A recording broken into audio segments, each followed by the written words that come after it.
Hey everyone, welcome to Sideshow's First Look. Today we'll be taking a look at the Megumi Fushiguro 6-scale figure by Threezero from Jujutsu Kaisen. The box is a semi-gatefold design. The front features an image of the figure armed with his hands poised to summon the divine dogs. The Jujutsu Kaisen logo and the character name feature prominently in the lower third as well as on the sides of the box. The back of the box features two more photos of the figure, one in which Megumi is wielding the wooden tonfa, and the other with a bloodied face and using another shadow technique sign. Pulling that clamshell out of the box grants us our first true look at the figure. There's Megumi Fushiguro in the center, surrounded by his accessories, including a swap-out portrait, the seal box, two tonfa, 5 single hands, and 2 locked pairs of hands performing shadow techniques.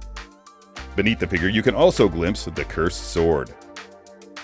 Additionally, a sheet of detailed instructions can be found in the box beneath the clamshell.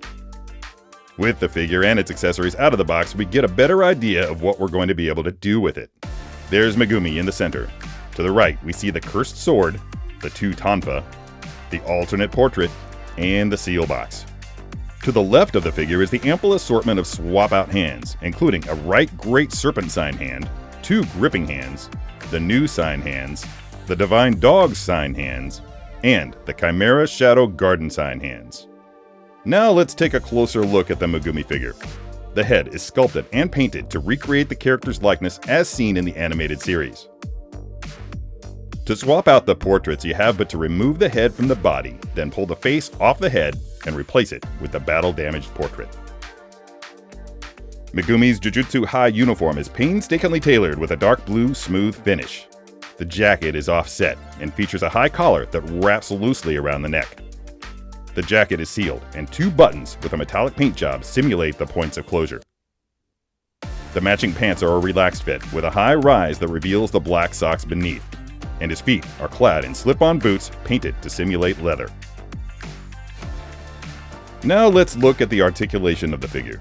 The head rests upon a sculpted neck with joints above and below. With that neck, the head can look down just shy of 45 degrees, and has a similar range of motion when looking up.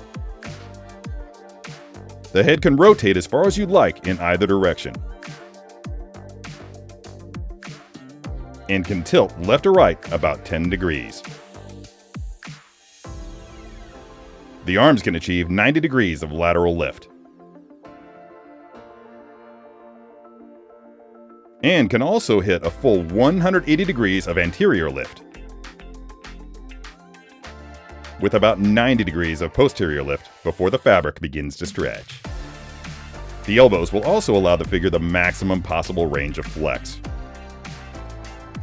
and a break at the bicep will allow the arm to rotate there. The torso will achieve about 60 degrees of crunch, and about 45 degrees of extension. The torso will also twist in an easy 45 degrees in either direction. The legs will provide nearly 90 degrees of lateral lift. Anterior lift hits about 70 degrees, and there's a comfortable 15 degrees of posterior lift. The knees will provide about 120 degrees of hamstring flex, and a joint at the hip allows the leg to rotate to a natural degree. The boots are highly articulated at the ankles and provide an exceptional degree of extension, contraction, pronation, and supination. Before moving on to the poses, let's take a closer look at these accessories. The weapons include 2 wooden tonfa with sculpted wraps painted to simulate leather, as well as the cursed sword, which has an attractive wooden finish to both hilt and pommel, and a look of antique brass to the guard. The seal box has a top which is removable, and in which can be placed the finger of Sukuna, which comes with the Yuji Itadori figure. And of course there's a swap-out portrait with a damaged face. The selection of swap-out hands is impressive and includes a right great serpent sign hand, 2 gripping hands, the new sign hands, the divine dog's sign hands, and the Chimera Shadow Garden sign hands. This has been Sideshow's first look at the Megumi Fushiguro 6-scale figure by Threezero from Jujutsu Kaisen. Be sure to watch Unsealed and Revealed and How to Be a Poser for even more 6-scale material. If you'd like more info on this figure, follow the link below. And, as always, don't forget to let your geek side show. Did you enjoy that video? Be sure to subscribe by hitting the S icon on your screen and click the bell icon to be notified whenever a new video is posted. If you'd like more info on the items featured in this video, click the link provided under product info. Thanks for watching, and don't forget to let your geek side show.